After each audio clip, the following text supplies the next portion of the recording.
You ever get that feeling, that quiet, nagging voice in your head that tells you you're somehow on a different timeline than everyone else, that you're falling behind?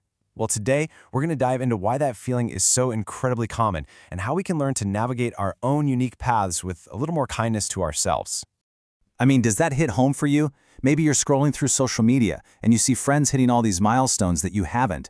Or you just feel like your career, your relationships, your own personal growth, it's just not where you thought it would be by now. It's such a heavy feeling, but trust me, you are not alone in this.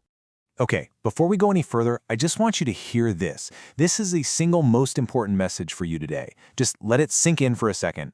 You are not late. You are not slow. You are exactly where you are, and you know what? That is its own kind of perfect timing. So, if this feeling of being behind is something so many of us feel, where does it even come from? Well, a lot of the time, the problem isn't our actual progress. It's our expectation of what that progress is supposed to look like. You know, we're kind of sold this story, this myth of a straight path. You go to school, you get the job, you get married, buy a house, all in this neat, predictable line. But the reality?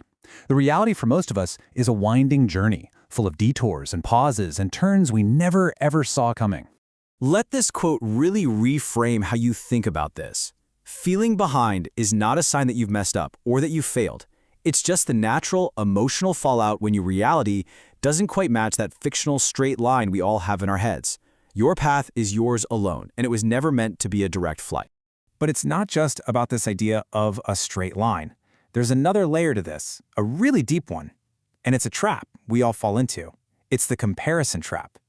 This is what happens when we start measuring our messy internal world against someone else's polished external world. Think for a second about what your inner journey is really made of. It's all your private struggles, right? Your moments of doubt, the hard work nobody sees, the times you felt totally lost, and those small, quiet victories that you celebrated all by yourself.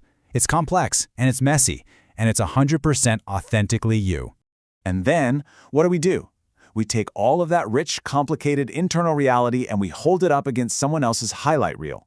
We see their promotion on LinkedIn, their perfect vacation photos, their brand new relationship. We are literally comparing our full, unedited director's cut with their movie trailer. It's a completely unfair comparison, and it's a game we will lose every single time. So, okay, we get it. Life is a winding road, and comparing ourselves is just a recipe for anxiety. So, what now? What can we actually do about it? The key is actually a beautifully simple but really powerful practice. It's not about changing your life overnight, but about changing your relationship with this very moment.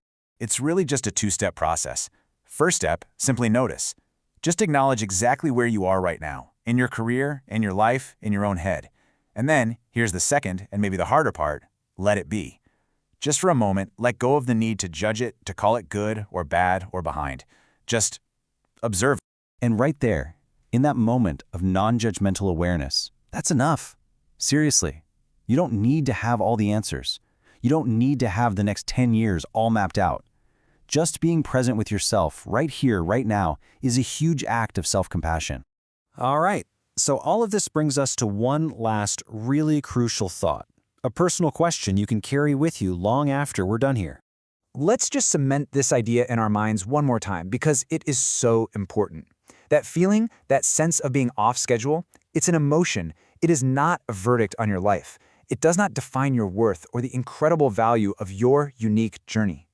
So, since this whole feeling comes from some imaginary timeline anyway, I want to leave you with a question to challenge it. Ask yourself, behind what? Behind who? What does that word behind even mean to you, really? And is the finish line you're racing toward one that you actually chose for yourself? Maybe, just maybe, the real journey is learning to walk your own path at your own pace.